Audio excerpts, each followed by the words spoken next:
Yeah, you might wonder why I'm leaning over into the engine of my Jeep. That's because I was in the drive-thru line at Taco Bell yesterday because my wife wanted Taco Bell, and the radiator burst. Plume of smoke. Coolant went all over the engine.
I remember it being a pain last time. There we go.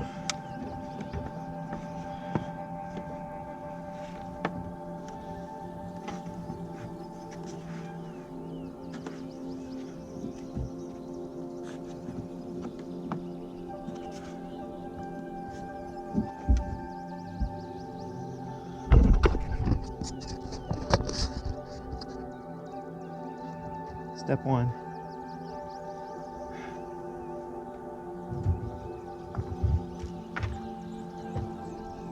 Now you can get a good look at the damage.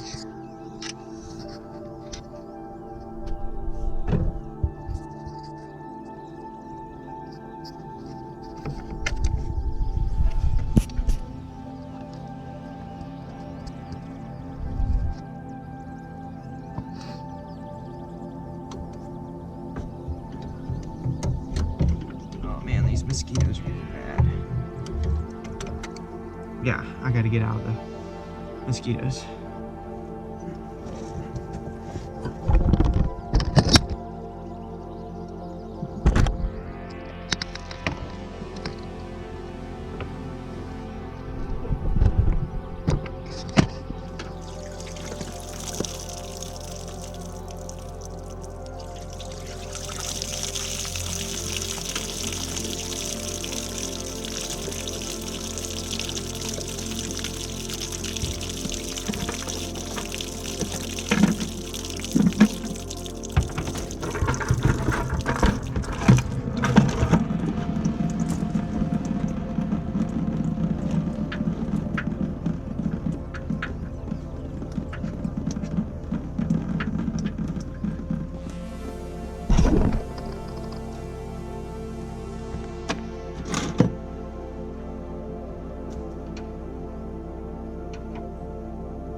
Alright, so as you can see, got a new radiator to replace the busted one.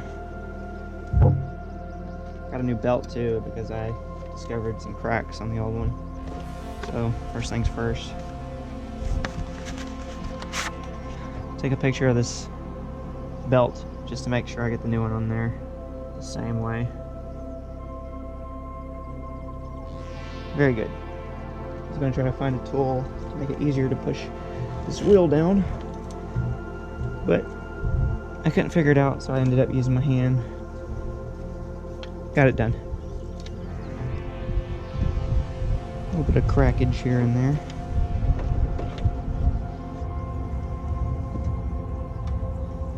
Carbon protein straight.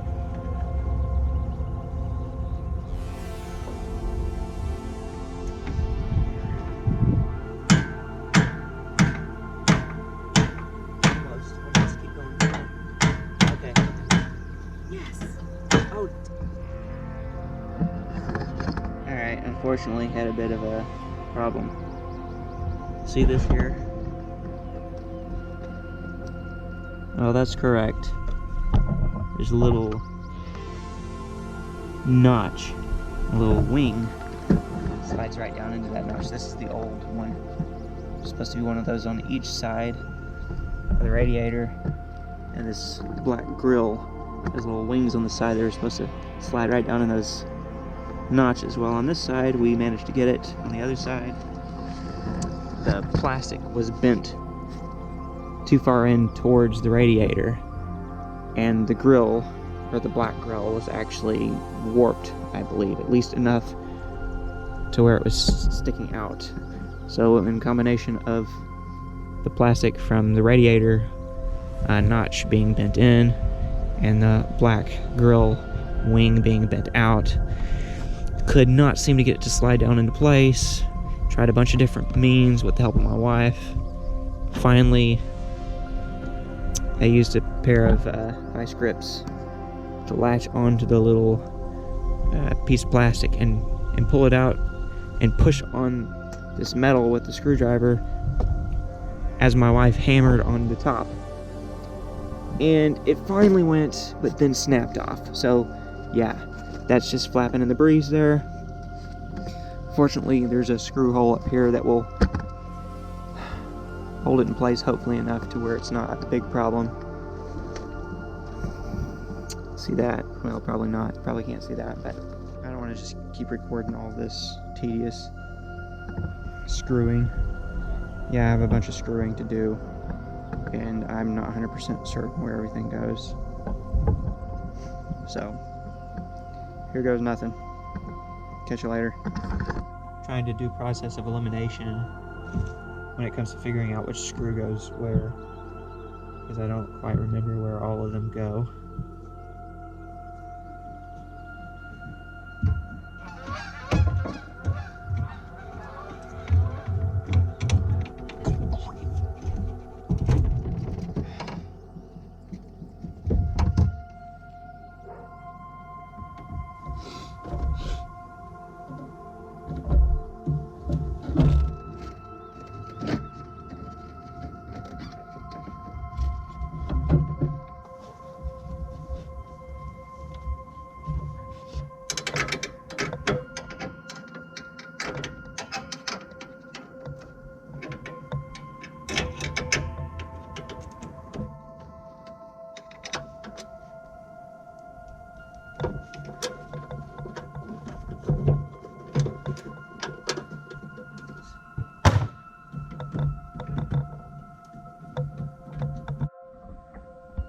So,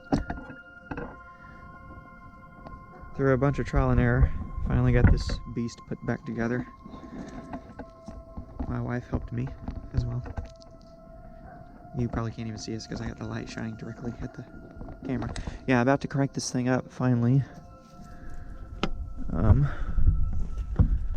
Nothing is leaking out, so got everything hooked up properly. Put that there. Just gotta bubble out the remaining air from the system, the engine, and hopefully all goes well. I've got a mess here.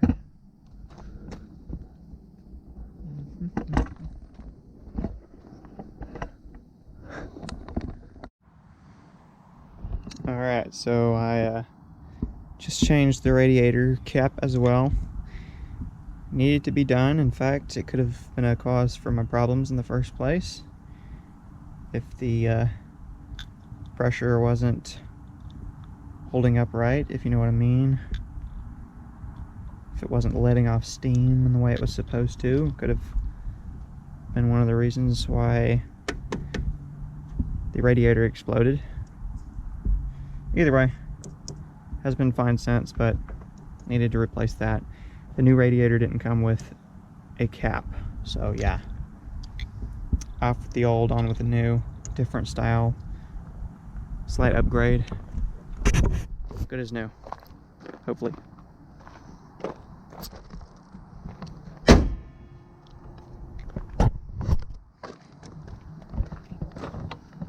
Oh, hey.